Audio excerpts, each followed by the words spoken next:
Again, thank you all for attending our Career Catalyst webinar, which is a joint venture between East AAST and the SCC PDS. We've got a great topic this afternoon. It's the use and utilization of advanced degrees in medicine, but really more specifically in surgery and the surgical career. We've got two very, very well respected, very appropriate speakers for this topic today. And again, it's not so much going to be a slide point presentation, really more of a Q&A part that sort of myself and the moderators will start, and we'll kind of utilize Dr. Haut's and Dr. Smith's knowledge and experience to kind of set the stage, and then we'll try to leave the last few minutes for open-ended questions if anybody has any. Just so briefly in the way of introductions, it would take me probably 30 minutes to do all of their backgrounds and all of their specific achievements, but just in brief, Dr. Smith, he is the Hiram C. Polk Jr. and Banerjee Professor of Surgery at University of Louisville. He's board certified in general surgery and surgical critical care with a focus on trauma, burn care, and emergency general surgery.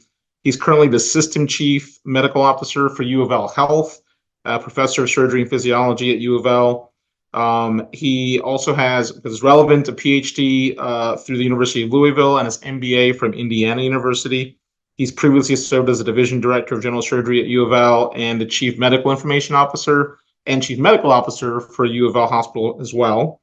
Dr. Elliott Haut is the Vice Chair of Quality and Safety and Service in the Department of Surgery at Johns Hopkins at the School of Medicine and the hospital. He's Professor of Surgery, Anesthesiology, and Critical Care Medicine as well, and Emergency Medicine, as well as Health Policy and Management at the Johns Hopkins School of Medicine and the Johns Hopkins University Bloomberg School of Public Health.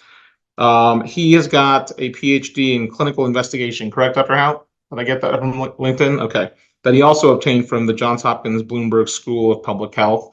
Both of them are very preeminent surgeons in the trauma world. Both of our previous past East presidents and have a lot of background, a lot of experience, and a lot of wealth of knowledge, particularly as it relates to our topic today. And so, we'll go ahead and get started, and let them kind of do most of the talking. We'll just kind of direct the show. But I guess from my perspective, I kind of have given everyone a brief introduction, but if you would, Drs. Haut and Smith, can you give us, everyone a brief description of your backgrounds, career trajectories, your current roles, and which advanced degrees you currently hold, and how those maybe played a role in your development career-wise? Yeah, I'll start. Well, first of all, thanks for having us. Elliott and I were actually talking. We were pretty stoked that you guys would want to talk to us about this.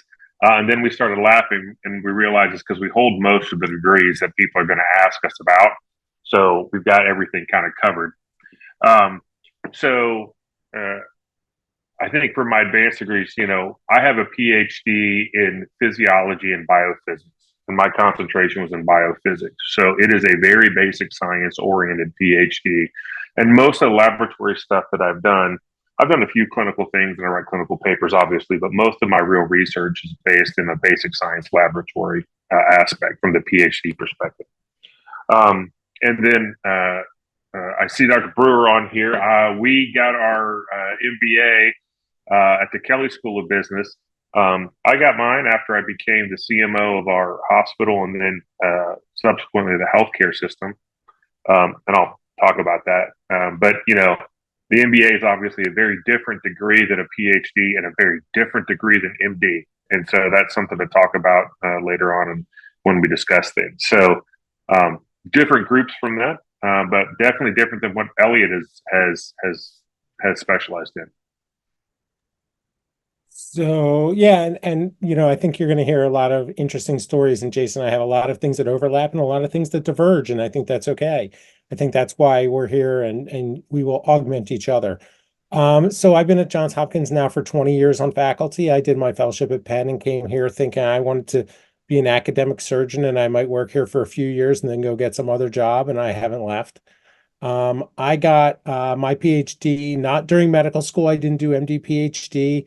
I got my PhD while I was here on faculty, and we'll talk through some other questions later on about the logistics of that. So my PhD is in, basically I call it outcomes research. It's called clinical investigation. It's a program at the Johns Hopkins Bloomberg School of Public Health, which is a physician-based PhD program. And I took classes in epidemiology, biostatistics, study design, systematic review, meta-analysis, etc. And that's kind of what I have done. My PhD was on public reporting of deep vein thrombosis after trauma. So it's a trauma-related, quality and safety-related health services research, outcomes research PhD, large data set, observational data, things like that. And that was what my dissertation was. And I think, I did this years ago now, and that led me in a new direction of quality and safety, which I had never really thought I was going to do. And now do a lot of quality and safety operational work at the health system, at the hospital, at the department, at the division, and nationally as well. So that's kind of, I would say, the broad overview, without rambling on too long. You're on mute. Avi, you're muted. Gotcha. First one. Apologies. Thank you for that, because it actually dovetails well into my next question and because, as you said, Dr. Haut, your process and procedure for getting was very different than maybe most people have. So I guess my next question is, when did you decide to get the degree? How did you kind of come to that, and why? Like, what was your thought processing rationale between wanting to get that, particularly at that stage in your career? Sure. So, I was always interested in lots of different things in academic medicine. I was interested in some research and some operations work and some education and a bunch of different things.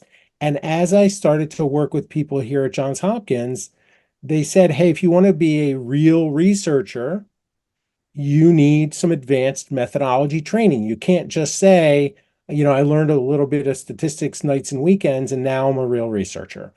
And the people I was working with, Peter Pronovost was my primary PhD mentor. He was a huge big deal in quality and safety. He'd gone through this program and gotten his PhD. He published part of his PhD dissertation in JAMA. And he said, if you want to really do research well, you need to learn the skills.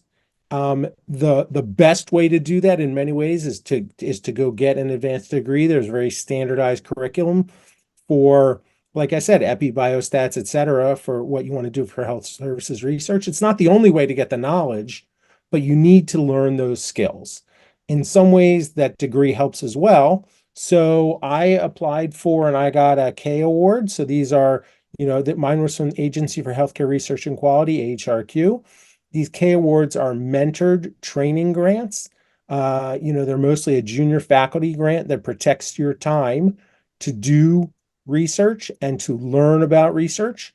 So I got that. It protected 4 years of my time to be 75% non-clinical. It allowed me to take a whole lot of classes at the School of Public Health, and then time for my research and my dissertation.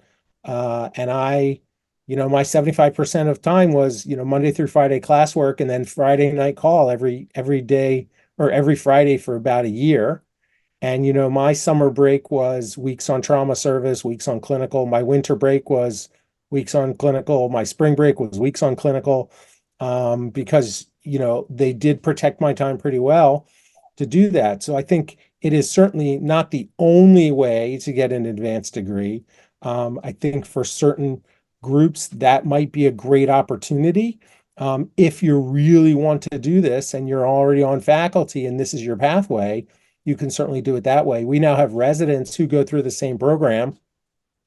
And they take 3 years in their quote unquote lab time, and their lab time is, whether it's in our trauma lab or one of the other clinical research labs. They do all the clinical coursework at the School of Public Health, do their dissertation with a surgical faculty member, as an example, and then get their degree via that pathway. So that's kind of the way I did it. There are certainly pros and cons of it, but that's, the way I know. And Dr. Smith, how about yourself? How did you end up coming to decide to get the MBA and the PhD for that matter? Well, so, I will be a bit like Elliott. I didn't get my PhD until after I took my faculty position at Louisville. When I came here, I actually started working in one of the labs. It was a physiology lab, and doing some resuscitation research, and quickly realized, we had pretty good understanding, but it had been at that time almost 10 years since you'd had, basic physiology and some of the things.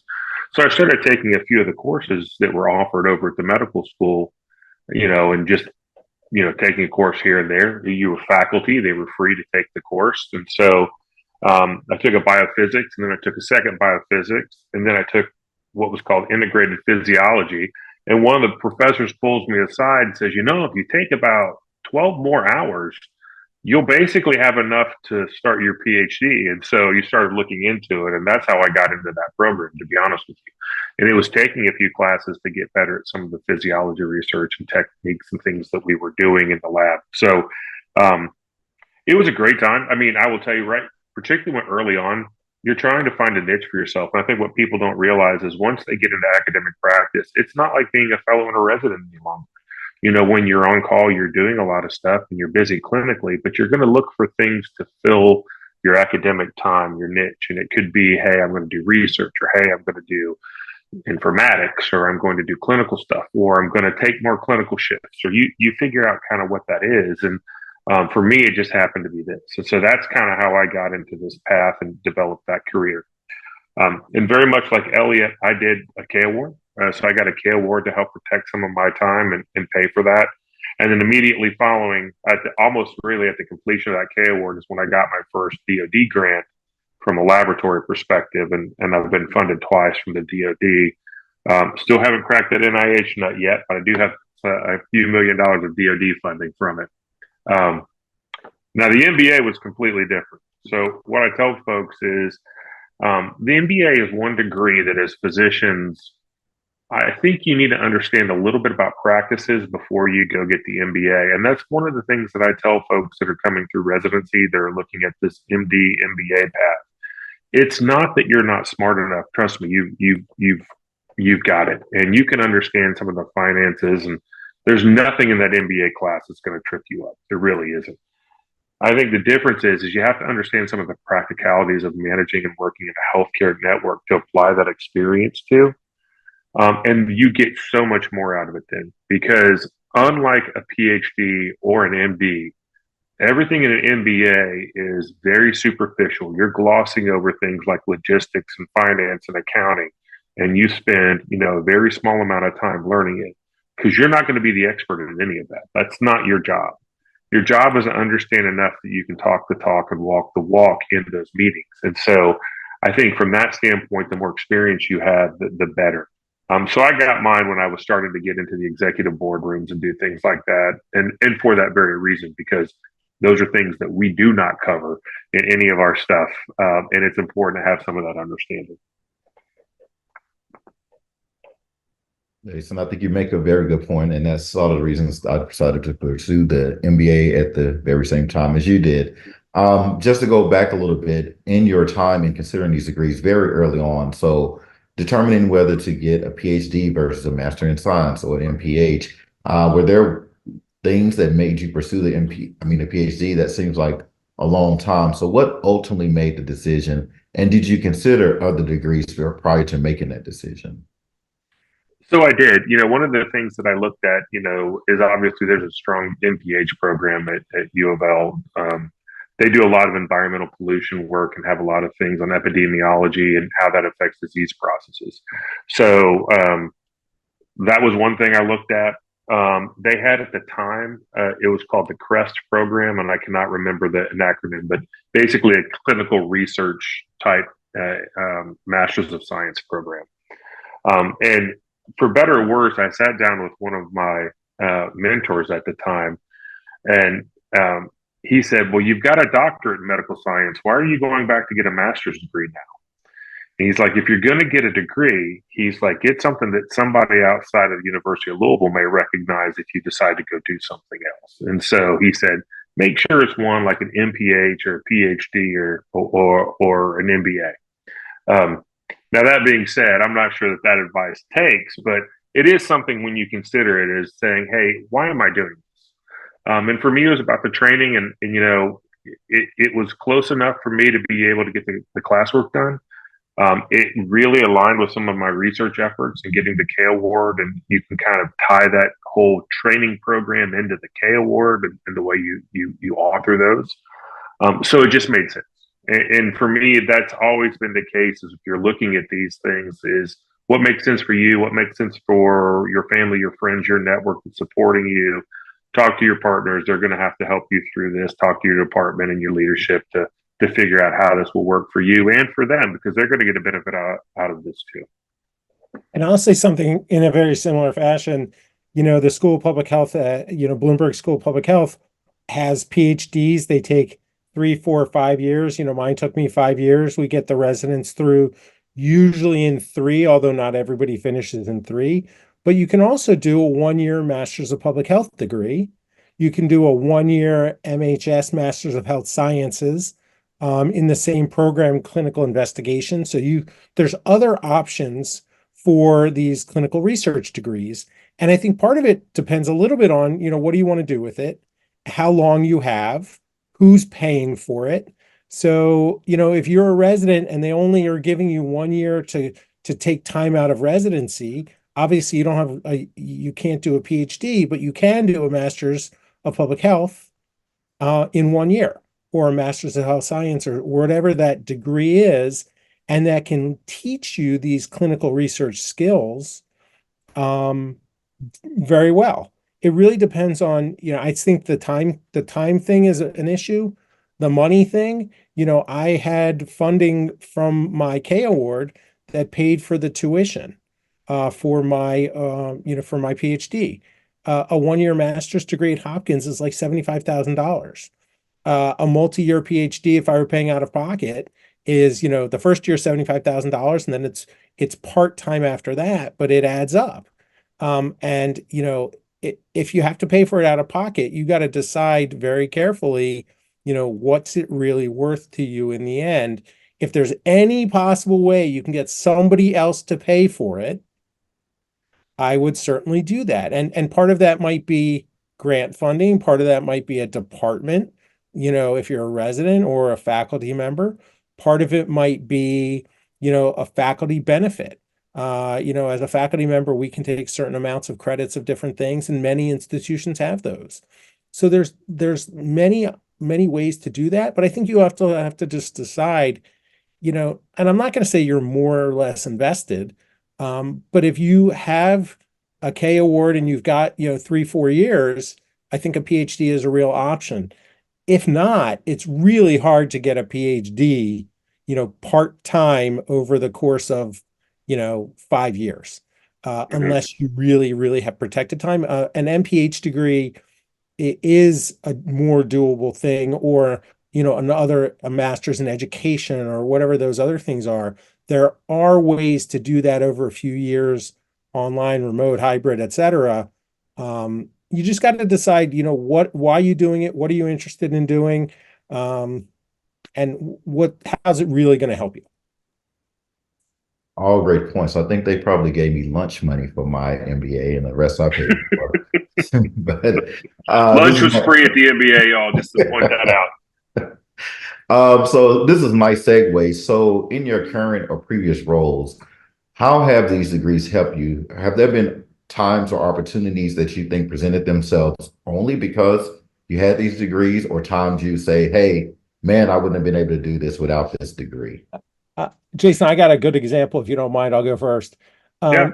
So around the time I was working on and finishing up my degree, I was approached by the East president at the time of, hey, we're interested in we'd like you to become chair of one of the committees. And we had this discussion about what committee opportunities were open at the time. One of the committees was the guidelines committee. I had literally taken a class on systematic review and meta-analysis in my PhD at the Bloomberg School of Public Health. And that was when the guidelines committee came up. I was like, oh, I know a little bit about that. I just took this class. The person was super excited, offered me that role as the guidelines chair. And the skills that I learned in that class transitioned over to exactly what was needed for that committee. And has been very, very helpful in that way that it translated one-to-one of a skill I learned in a class to then doing something. I think, the general piece of I know more about study design and research and writing papers and all these other pieces is a little more fuzzy, but this was a direct causative. I knew this one skill and was able to use it in a broader sense. And then I also took classes in, quality and safety, and then that turned into my role in quality and safety as well.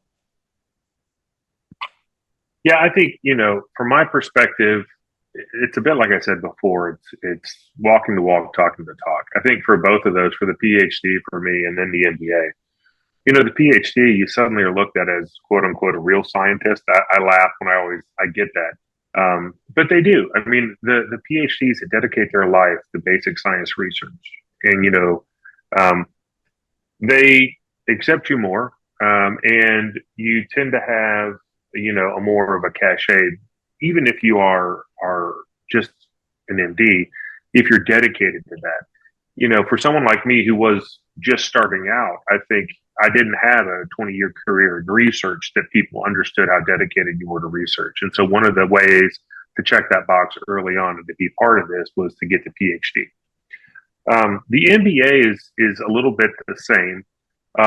I will tell you, when you get into the boardrooms, if you get into situations and places where you're working in executive roles, your cachet in that is almost always from your MD degree. I mean, everybody's got an MBA, and you stand out because of your clinical knowledge and what you can bring to the table around that side of things. The difference becomes is the MBA provides you with a backdrop of information that we do not get in medical training in any way, shape, or form. Around finances, accounting, you name it. Some of the stuff in leadership and managing teams and all the other things that come from an MBA degree, I think help build upon some of the natural tendencies that physicians have, or sometimes break the natural tendencies that surgeons have as far as managing some of these teams. And so from that perspective, it helps build you up and kind of polish up the corners, so to speak, and be a little bit different. I think people understand, and when you've got an MBA, they look at you as saying, "Hey, you do have those opportunities." But for me, I got the opportunity, and I made them pay for my MBA. So it was one of my asks, right? And so they're saying, "Hey, I want you to be the system CMO for this healthcare system," and I said, "That's fine, but if I'm going to step into that role, I need to have an MBA," and it was part of my negotiations for that. So 100% agree. If you can get somebody else to pay for the degree, you get somebody else to pay for the degree. Something that has started to become discussed is the amount of time that you each had for the respective degrees. We heard about the 75 and 25% of clinical time and time to pursue PhD, for example. How did you feel that balance was between your clinical duties as your time seeking your degree? And is it something that you do recommend, which has also been touched upon, to residents to do in their investigative time or the time they do have off to complete those requirements? I think there's a lot of different ways to do it, and it really depends on when you're doing it. Like I said, the residents we have take time out of clinical time, and they are dedicated 100% focused on their research time doing their PhD degree. That is certainly a great opportunity. The way I did it was, like I said, 75-25. I personally, I know people who are asked to try to get a K award, like, their first or second year in faculty. I liked having been 100% clinical faculty for 5 years before I did that. So I felt that, my clinical skills, you finish fellowship and you think you're great, and you still need a few more years to feel like you can really do all those cases by yourself. So I felt like after 5 years, I was like, okay, now I really feel like an attending and I feel pretty comfortable in my clinical role. It's okay to step back to 25% temporarily while I focus on my research, my education, other things. I think it's hard to step away completely once you're faculty, but I think, when I did it, it was 75%, and they are really, especially if the government is paying for your time, K award through whether it's NIH or AHRQ, they really want to know they're getting their money's worth in your time. They asked me to the point literally of like, how am I going to have my clinical time or my time for research and education protected, I had to give them like call schedules and show them like the past few years I had done this number of weeks and this many calls, and the future years I'm going to do this, and here's what it's going to look like. So they really do want to make sure that you have protected time. And just from a legal standpoint, you really do have to say, hey, I did this amount of non-clinical, research education time for your grants, the effort certification, that you're going to have to do that. So I think as you think about it, you really do need the time for it. Not just on paper, but like actually having time to, go to class, do your homework. Like it sounds silly, but it really does take time. And it was hard for me as an older student going back to class. I mean, I was, 40, and there were a bunch of other students that are like 25. So I was definitely the old guy in class, and you just have to be ready for it too. Yeah, I think the one thing too to add to that for me that it really hit home when I was getting my MBA was, the difference in the impact on family and life outside of work. I think we can kind of make things work, within work. And I couldn't have done any of this without my partners covering for me when I needed to be covered for, classes on Tuesdays and what have you. When I got my PhD, my kids were less than a year old, I think, or right about a year old when I started. And so I would remember I'd come home from work and we'd be together as a family, and then the kids would go to bed at like 8 o'clock. My wife would like immediately go to bed at like 8:30 because she was like just completely done. And so then I would work and do the research stuff, right? So I do a lot of writing and studying, after that. And that was not too hard. When I went back and got my MBA, though, the kids were much older. And so now they've got sports and they've got school and they've got this and they've got that. And so suddenly, when you're away on a Thursday, Friday, Saturday, Sunday kind of thing, that's a much bigger deal. And so that was much harder. And I think that's something else you have to look at is, the impacts outside of work, and do you have the time, and making sure that you're not taking too much time away from your family, because that's one thing we tend to sacrifice way too often is time with family and time with friends. And so from our perspectives, you just have to protect that as much as you protect anything else. And your protected time for research, whether it's, funded research for a grant or protected time to do your degree, can't be nights and weekends. Yeah. You really do need, as you talk to your leader, your boss, your whoever, they have to understand that some of your daytime, Monday through Friday, 9 to 5, needs to be time for classwork and meetings and research and, writing code in Stata or doing lab experiments or whatever that, doing homework. You need, protected time isn't just nights and weekends. And that's Right. true for everything you do that's non-clinical.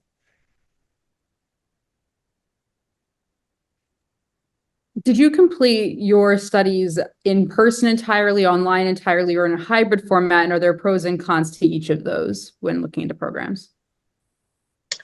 So the PhD was in person, obviously, because it was at University of Louisville. And so I had classes on Tuesday, Thursdays. Luckily, all the classes they went from like noon to 5 on Tuesdays and Thursdays. And so um, the weeks that I was on service, I was able to kind of arrange things and still cover. Then the weeks I was off, I would be doing research around that time. I liked it. It was in person. It was a PhD class. So it was relatively small. There were, I think, 8 or 9 of us in the physiology, biophysics class, getting our PhDs. All were a lot younger than I was. But I found I wound up paying for the beer when we would go out more often than not because I actually had a job. Most of them were postdocs. And so I quickly became a very popular person to ask out to go do something when we were off, to say the least. MBA was, we did a hybrid, and Brian knows this. We'd spend, I can't remember how many nights a week we'd be on using Zoom, and it was so funny. Like none of us knew how to use Zoom. And you talk about somebody that could just roll right into COVID with no problem. Like I had literally just finished up all that stuff that we were doing with Zoom and online classes, and then we shut down for COVID. I'm like, I got this. This is no issue. But then we would go up, I think like one weekend a month, and we would go up and basically on a Thursday, and then do like Friday, Saturday, Sunday classes up on campus up at in Indianapolis, up at IU at the Kelly School in Indianapolis. So that was fun. It was harder. I mean, it was harder to be up there in a way. But it was also really cool because when you were up there with the MBA and you were doing your projects and group work and things that you were doing with that, you were really dedicated and focused, right? Because I didn't have to worry about, I got to figure out, you know, when I get home to take care of the kids, or I can't do this. It was like, this is my time to do it. I'm not going to be on call. I'm out of town. You know, we've arranged, you know, to have the kids stuff squared away with my wife and everything. So that's how that worked out. I think there are positives for both. It all, again, you know, we've kind of said this, it depends on how you can make this fit into your life. I think today's day and age, learning from a hybrid or online model is really no different than the in-person model. And I laugh, I gave a basic science lecture at the, you know, for one of the second year classes last year. There were like 8 kids sitting in the class, but they were all online watching it because we're streaming that through everything, right? And so it's just everyone learns in a very different way. And it's completely fine. I had kids that were texting me questions and stuff. It was no problem as far as a learning environment to make either of those work. So I did mine. It was same thing. It was in person. You know, at the time there were a few classes that were trying to be a little bit of hybrid, but in general, most of mine, I would say 90% of my classes were in person. And COVID has changed that. So, you know, now, and you know, like I said, I did my classes, a full year of classes, Monday through Friday, you know, most days full of class, physical building, moving rooms, etc. You know, the School of Public Health has now changed. There has always been an online hybrid MPH. You know, the 1 year is in person. There's a remote hybrid version. It's now a hybrid version that you can do over the course of a few years. It's 2.5 years. You can get a Bloomberg School of Public Health MPH. You come in person for a few things like Jason was talking about, but in general, most of the courses are hybrid or remote, tele, Zoom, etc. Throughout the year. And there's opportunities to do that lots of different places. I think it depends on how you learn. I think more and more people realize now that, you know, when I did it, there wasn't all this online learning. You know, now everything is Zoom. You go to conferences on Zoom. You know, COVID changed the world. At the time, I didn't really like to learn like that. I think I've now adapted because I don't think there was an option for many different things. The benefit of going somewhere else, doing something remote, is you can do a degree anywhere. You can live in New Jersey and you can do an MPH at Hopkins, right? It's not even that far, right? I happen to know someone who's doing that, right? You can do that. You can get a degree. I mean, Jason lives in Louisville and goes to another state to work on his MBA. Lots of things have this type of option, and it opens it up. If you want to come do a degree at Hopkins, you don't have to be here. You can do it from California. You can do it from around the globe. So I think that has kind of flattened things, but it really depends on how your brain works and how you're going to do it. You know, I liked you got to be in the room, you got to talk to people, you got to have a discussion in person, but we've changed our model now. Mm-hmm. And you miss a little bit of the networking in the hybrid side, right? I mean, I think Brian and I were on a group, and we had someone from Portland, we had someone from California, I was from Louisville, Brian was in Indianapolis at the time, and we were all trying to do group projects. And so I always laugh. I said we probably got a lot more done when we were sitting together in those rooms than when we were online messing around. But, you know, yeah, it's part and parcel for that.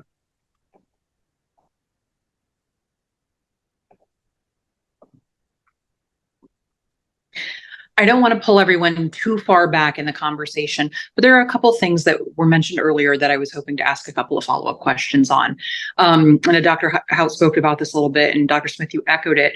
And one comment that really hit home for me is, if you can get someone else to pay for it, do that. I mean, I feel like that's just good general life advice, but especially in this situation. There seem to be a number of different ways people pay for their degrees, whether that be grants, self-funded loans, lunch money from their hospital. And Dr. Smith, you specifically mentioned including it in your negotiations, particularly if you're taking on a new role and it's kind of de rigueur of the skill set you're going to need. Do you have any advice on how to make a compelling and firm argument to the money people at your institution? I mean, particularly if the degree itself is necessary, but won't clearly translate to a financial or tangible benefit to the institution. Because a lot of times money people want to see the bottom line. And if there's no bottom line, it's hard to make the argument despite the fact that it's a necessity to fulfill certain roles. Well, I think, you put my division hat on for a moment. Not everyone does everything, but the job of the division is to perform all the roles required in an academic healthcare center, right? I mean, so we all have to do clinical work, and I think that's the easiest translation from a work RVU perspective and a productivity perspective. But there's still outreach and violence interruption. You still have to do the administrative responsibilities for managing the trauma system. You have to do the administrative responsibilities for managing your academic healthcare organization. And research is one of those things. I mean, research is a part of what we have to do in order to maintain, level 1 accreditation. It's something we have to do for the cachet of our departments and our divisions. And so there is a tangible benefit to that. I mean, the answer is that if someone's going to put and develop you as a scientist or you as an administrator, I heard someone mention skin in the game. I think Elliott might have mentioned it. Well, they need to have a little skin in the game too. And part of that is with your negotiation. It's that, look, you're asking me to take on a role, or it's something I want to take on, but it's not the role that I went to medical school for, right? And so if that's the role, and this is what my niche is going to be in either my division or my department or the hospital or the healthcare system at large, then how are you going to support me in making the best possible transition to that? And I think getting those advanced degrees is one of the ways that you put that on the table. Because if they are really engaged with you and they want you to take over those roles because you've shown leadership potential, then they should also be ready to monetarily help you develop yourself. Now, that may mean that, look, you're not going to get this raise. You're not going to get a raise. You're not going to do this or that. You may maintain an adequate salary as an assistant professor of surgery and things like that. They'll help support that. But part of that development may be that, okay, well, I'm not getting a raise. I'm not doing this, but I'm not going to take a pay cut. You're going to help me get an MBA. Okay. That is a way to negotiate those things. And I think you kind of frame it in that language. Whether you're sitting down with your division chief or your department chair, they're all getting something out of this. They're getting something from your time. So ask them, how are they going to support your time in doing this? It's not just about what you're going to do. And I'll say that, different people are going to be more interested in different things. So you are not going to get a department to fully fund your PhD, most likely, right? It's a lot of time. It's a long time. And they are probably not going to just pay that out of cash to have you get a PhD. But research funding you can get for a PhD. You can write that into a K award. You can write that into an R01. You can write that into, if you're a resident or trainee, you can do these T32 training grants, and they do have opportunities to pay for research degrees. NIH will not pay for an MBA. Right. They will pay for research degrees. They'll pay. They are more than happy to have you do a PhD, but they're not going to pay for you to get your MBA. I think what Jason was saying is it's different if you're asking your department or your division to pay. And I think that it comes with what do I get out of it? If you're an education person, and we haven't talked much about education degrees, but there are certainly master's degrees of education, MEHP, there's a few different versions, and lots of different places have these. If you are going to be an education person and you're a fellowship director or an assistant program director or something like that, and you see yourself as an education person and your chair and division chief see you as that, use that as a stepping stone to say, great, I'd like to get a master's, learn more skills about curriculum development and testing and all this other stuff that you need to learn. I'd like to go get a master's online, and there's a great one in Indiana, there's one at Hopkins, etc. I'd like to get one of these online degrees. It takes X amount of time and it costs this amount of money.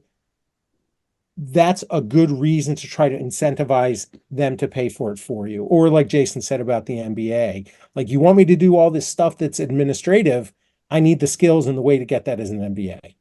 And in the grand scheme of things, I'll use Jason as an example.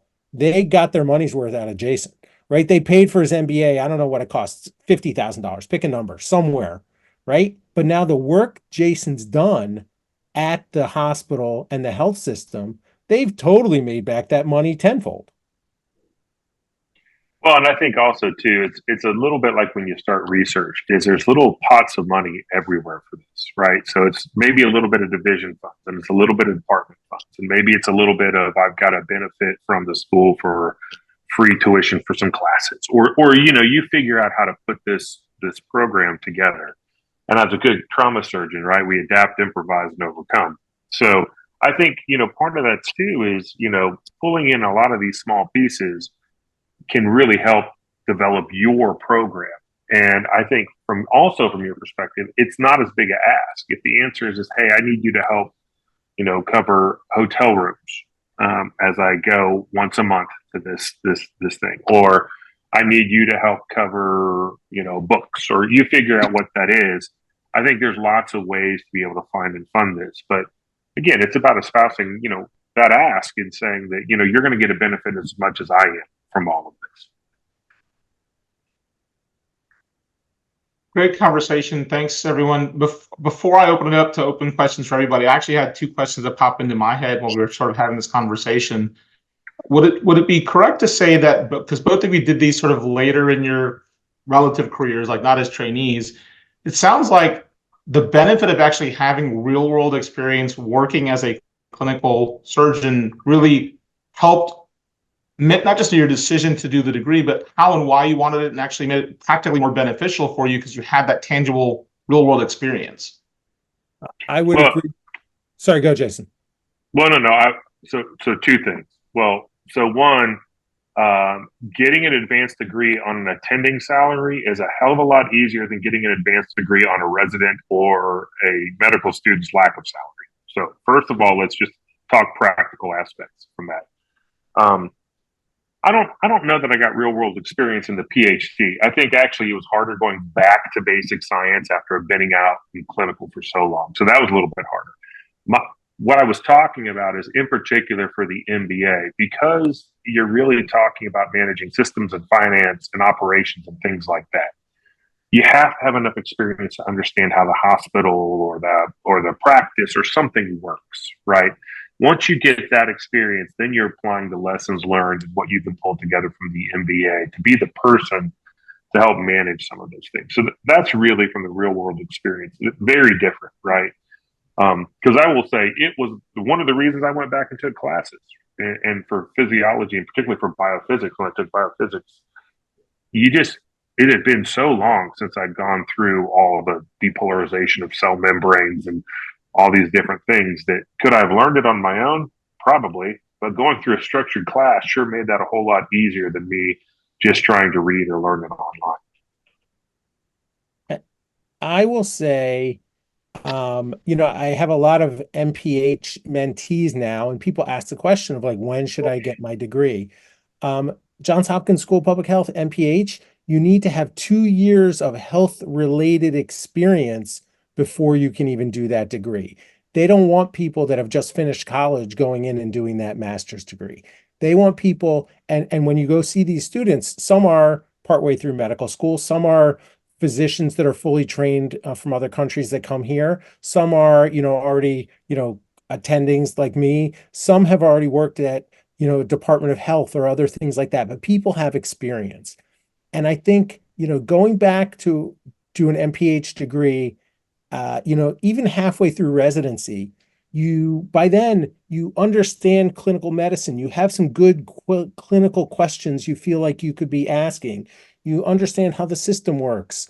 Like you kind of have some real world knowledge, and it really helps you focus in on what do I want to get out of this degree? Oh, that class sounds really interesting because I want to learn about guidelines. I'm going to take a systematic review class.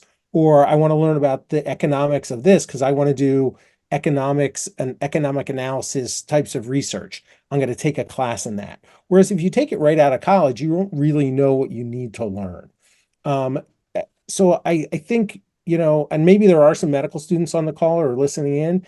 I think for people that are, once you're in residency or faculty, I don't think it makes a huge difference, but I do think having some clinical knowledge helps you know what you're going to learn and get out of this kind of program, as opposed to, I finished college, I don't know what I want to do, and I'll go get a master's of public health. So contextually, it actually helps to have some of that experience and background to help really focus what the degree is going to get you in terms of your long-term vision and goals. Right. And I think it's very different. I think, people do MD, PhD. I think there's benefits to doing a PhD during medical school in which it's kind of paid for. And many of the schools that do offer MD, PhD, you get your MD, PhD for free. Like they often have programs that fund it. So if you want to go to medical school and you really want to save money, I mean, you can certainly do it the military pathway, but the MD, PhD pathway is an opportunity to get an MD, PhD degree for free. It's a longer way to get through medical school, but someone else is paying for it. I think the key is Cheaper. it's the whatever you can do to try to get, like we said before, someone else to pay for it. Anything besides, the thought of me having to pay for my kids to get an MPH. Well, and I'll This is tell you, gonna- it's very different, Avi. I've got kids that come through residency, right? And there'll be residents in the lab that actually get their PhD with me in a basic science, and then I've got MD, PhD students, and those are very different pathways, and it's very different for the students coming through versus the residents, and so you just have to weigh those things. They're all good. It's just it's a different way of addressing the same problems. This has been a fantastic discussion. I've actually got one more question. I'm going to hold it and I'll open it up to everybody else. And if there's anyone in the audience that has questions that we have not hit on or specific questions, feel free, kind of open forum. You can unmute or raise your hand and feel free to ask any questions if anybody has any.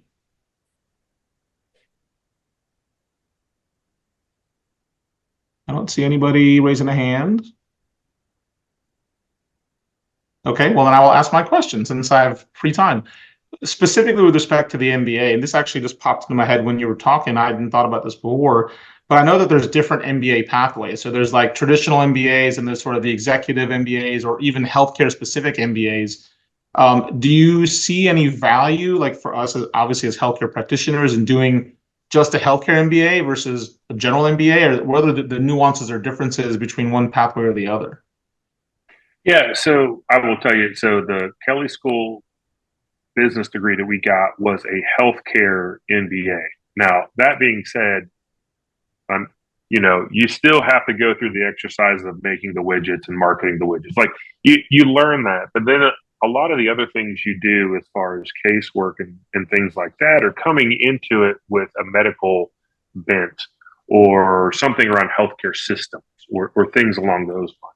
But you're still getting the basics, right? You're learning about creating and reading a profit loss statement. You're learning about managing and evaluating, future financial impact from capital decisions you're making or what have you.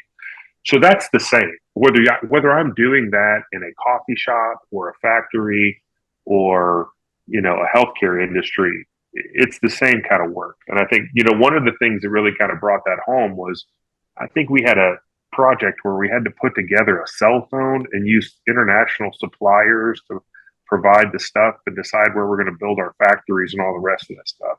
It's got nothing to do with healthcare, but at the end of that exercise, they then start talking about healthcare, shortages and things about managing your own supply chain and distributors. And so it's just a different way of doing it.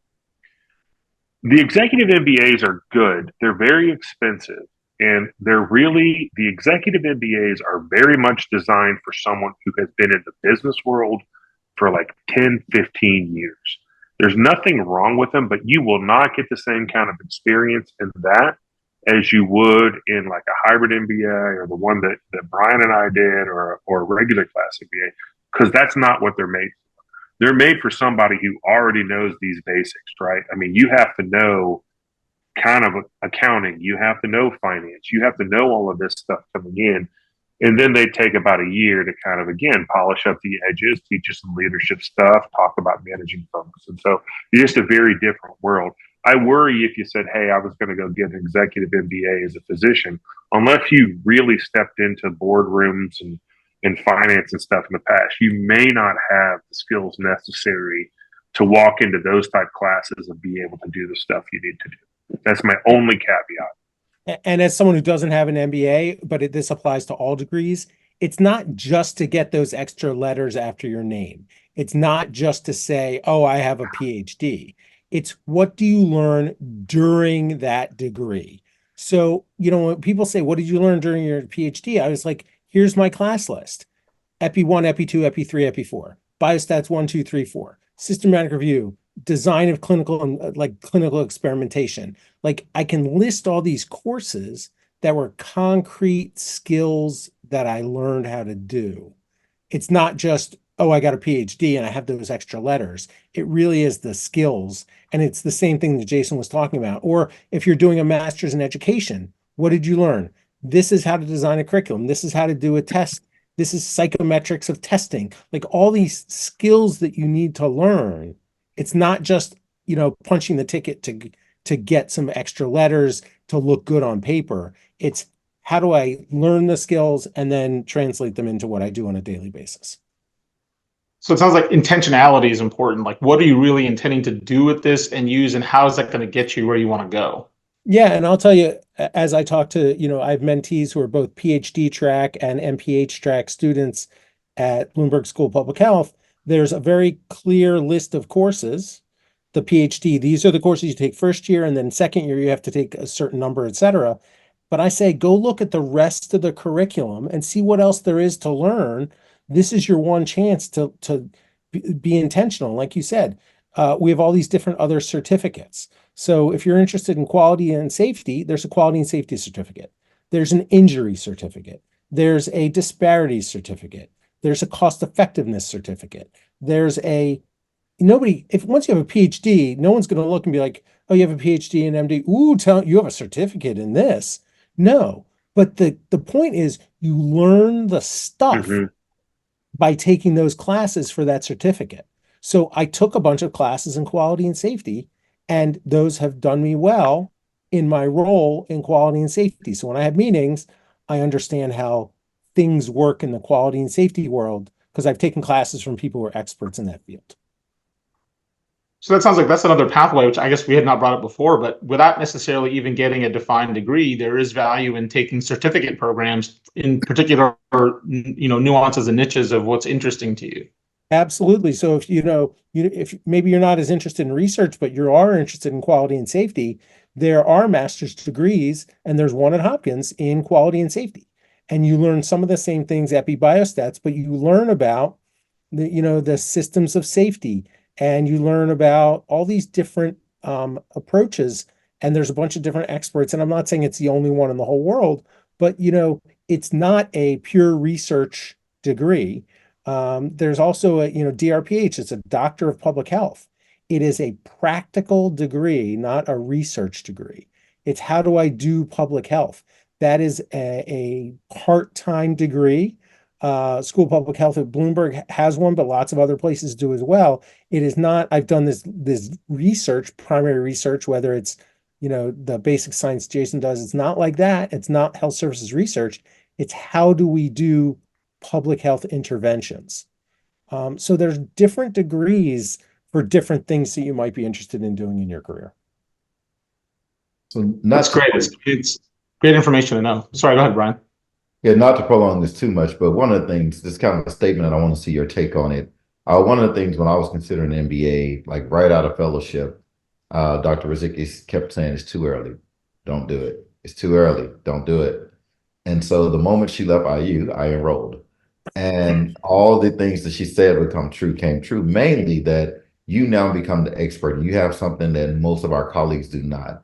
And then you get pulled in that direction. So one of the things I did think about as I started to apply into roles like associate CMO and VP of Medical Affairs, they're like, well, you can't practice anymore. And that's hard as a surgeon to go in and out of clinical practice, to sit in a chair where your skill set goes to waste for almost ever. So did you feel that you were compelled to do more of that work and less clinical work or people asked you to because you had a niche degree that they needed that was rare?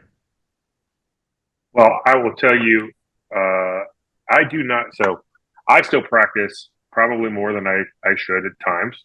I become the utility infielder for the practice because I'm always kind of free to take call or do this or do that. I still round on the services. I still make every one of my CMOs have a faculty practice component. Like no one is sitting in an office as a physician 365 days a year because you immediately lose, as far as I'm concerned, you immediately lose your cachet in the clinical realm the moment you step into an office and you stop doing work clinically. You have to be engaged with patient care. I think it also is very easy to get lost in the corporate world sometimes about looking at the numbers and forgetting the people. And that's one thing that you as a CMO or whatever you do, be that a system leader, a service line leader, or whatever, your job is at the end of the day to put a face on every one of those numbers. Like that's your power, right? And so it's very important to me and for the faculty that I have that they maintain a clinical practice. And so that's one of the things that, yeah, I'm highly valuable in our healthcare organization. In the executive world, I get called for a lot of things. And the best days of my month are when I'm in the operating room and the circulating nurse is answering those phone calls. So let's not kid ourselves. So, um, you know, it's interesting because the circulating nurse will answer and said, Dr. Smith, it's the CEO. Can you take this call? And I'll be like, no, tell him I'll call him back. And she hangs up the phone. So it's great. Now the nurses love it. And two, it sets the tone for what you're trying to do. And it keeps you in the right mindset to take care of patients because it gets lost sometimes. And I think that's what we all have to keep within ourselves. And that's what we bring into everything that we do. That's why an MD PhD is so awesome, right? You take the basic science, you pull it into the bedside, and you keep the patient front and center on why I'm looking at this, right? You're not getting lost in the protein or the genomics or the microbiomes or whatever. It's at the end of the day, there's a person. And if I do this well, that person may get a better outcome. It's the same kind of thing in the executive world. So, and I would It's say the also same exact thing. one helpful flex as well to say, hey, I'm going to call the CEO. I'll call you back. I'm a little busy right now. yeah, absolutely. Absolutely. Nurses love it. I think what Jason said about, it's very different to say I'm still an MD, but I used to practice versus I was on call last night, last week in the operating room, last weekend on call, whatever those things are. I think having that clinical practice, keeping that, even if it's 20%, having some clinical footprint, I think is really, really important. And, as I look for other leadership jobs and I talk to people about them, if the job is 100% non-clinical, I basically tell them I'm not interested because I am a surgeon and I'm not going to stop being a surgeon unless I have to. And at this point, I don't have to. And I do admin for about 50% of my time, 20% research and 30% clinical. And I think that's a fine mix. Still round on the service, still take calls, still do nights and weekends. I think that I would agree 100% with Jason. When you're doing quality and safety is, where I am, where I say, like, here's an issue in the operating room when I was there last week, or I go to the MICU and I go to the ED, whatever those issues are, that clinical thing really resonates with the non-clinical people in the room. Well, this has been an incredible conversation. I mean, we're kind of closing up on time, but so before we close it out, I just wanted to ask one general, if we can kind of bring everything together, general pieces of advice or from, people considering advanced degrees, what would be your sort of take homes or high value bullet points for people thinking about this? Well, I'll take something Elliott said. I think it's, don't do it for the letters, right? I mean, do it because it's developing you and to whatever you are going to become, right? And so it's for the information, it's for the knowledge, it's for the techniques, it's for, setting your grounding or foundation for your other, right? The other part of your academic appointment. The letters at the end of your name are going to be nice, but again, it's about what you can learn, develop, and bring to the table. And again, it's your special power is you're an MD, and so you can look at things differently than either the PhD, the MBA, the MHA, the Masters of Education. You can take those things, roll them into the world of being a doctor, and really make some significant impacts. And I think just we talked a little bit about it, but be deliberate. Pick it. Don't just pick it because it's like, oh, I wonder what I should do next. And my mentor says I should go get a PhD. That is like the worst idea in the world. You want to say, I really want to do this. I'm interested in basic science and I want to learn more about it. And the way to do that is a PhD. Or I want to be an education person. I see these role models in education, program directors, fellowship directors, whatever they are, and I want to be that person, and I need skills to be able to do that. So how am I going to learn that skill? It's with this specific degree. Same thing. I want to be an admin, like go that pathway. Or, I'm interested quality safety. I'm interested in research, whatever that thing is, like what jazzes you, what gets you up at, besides clinical work, what gets you excited? What's that 20%, whatever that percentage is, and then figure out the right degree for you, and then figure out some creative way so you don't have to pay for it out of pocket, and you're going to learn the skills and improve your career. That's absolute sage advice. Thank you both for taking the time and making the effort to help us, really make, I think, a really productive and beneficial catalyst, a career catalyst for everybody. I mean, even though I'm not, thinking about doing an advanced degree, it's certainly information that I can use in my career moving forward, even if it's not to pursue a degree, but really to focus what I want to do and get the most out of my career. I think it's really incumbent upon everybody to ask and answer that question for themselves: is what do I want? And can a degree get me there? Or even if not a degree, taking a course, getting a certificate. So this has been very, very helpful. Thank you both for your time. Thanks everyone for tuning in that has, and my co-moderators for helping organize this. And hopefully this will be the beginning of many more productive career catalysts moving forward. Happy to be here. Thanks everyone. Yeah, it's been great. Thanks everybody. See you guys.